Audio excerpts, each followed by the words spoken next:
क्या आपको ventral hernia diagnose हुआ है? आइए देखते हैं इसका क्या इलाज है। वेंट्रल हर्निया ये कई तरह के होते हैं। Epigastric, supraumbilical, umbilical, infraumbilical, incidental hernias means कि हमारे एंटीरियर एब्डोमिनल वॉल में कहीं का भी हर्निया डिफेक्ट वो वेंट्रल हर्निया में आता है। सर्जरी में 3 तरह से, ओपन, लैप्रोस्कोपिक या robotic.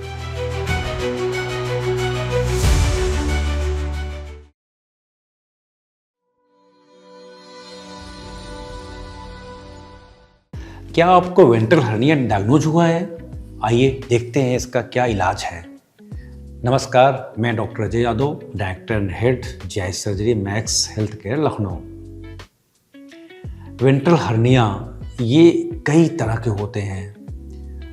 Epigastric, supraumbilical, umbilical, infraumbilical, incidental hernias means कि हमारे एंटीरियर एब्डोमिनल वॉल में कहीं का भी हर्निया डिफेक्ट वो वेंट्रल हर्निया में आता है। वेंट्रल हर्निया की डायग्नोसिस अल्ट्रासाउंड पे होती है, पता लगता है, या अगर कोई कॉम्प्लिकेटेड केस है, इंसिडेंटल हर्निया वगैरह है, तो उसमें सीटी स्कैन की भी ज़रूरत पड़ सकती है। वेंट्रल हर्निया डायग्नोज होने के बाद इसका इलाज किसी भी मेडिसिन से संभव नहीं है, ये सर्जिकल ही है।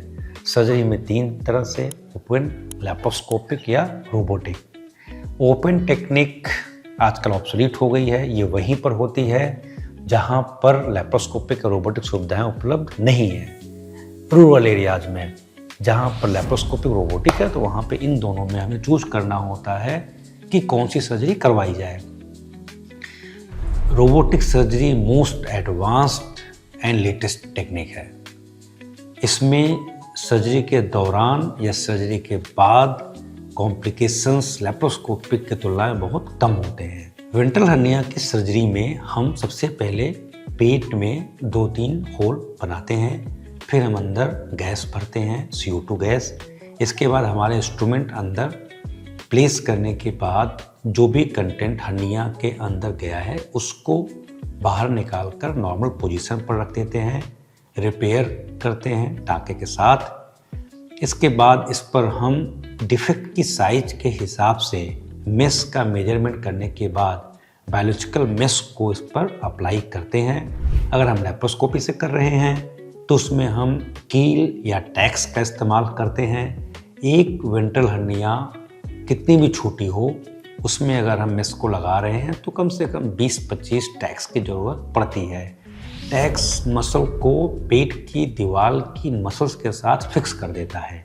2 टैक्स के बीच में से दोबारा हर्निया होने के चांसेस बने रहते हैं। तो लैप्रोस्कोपी में टैक्स लगने की वजह से दर्द भी ज़्यादा होता है, पोस्ट ऑपरेटिव रिकवरी हमारी स्लो होती है। दूसरा, 2 टैक्स के बीच में स्पेस में फिर से होने का रिकरेंस का चांस भी रहता है। रोबोटिक में हम हर्निया की मेश को सूचर से फिक्स करते हैं 360 डिग्री, और कहीं पर इसमें कोई डिफेक्ट या कहीं गैप नहीं होता है कि जिससे हमारा हर्निया फिर से दोबारा होने के चांसेस हों। तो robotic versus laparoscopic ventral hernia surgery में हमने ये देखा कि सर्जरी के बाद की रिकवरी रोबोटिक में बहुत फास्ट होती है और बाद में रिकरेंस के चांसेस भी कम होते हैं। वेंट्रल हर्निया के विषय में कोई भी किसी तरह की और जानकारी अगर चाहते हैं तो नीचे दिए गए नंबर पर संपर्क करें।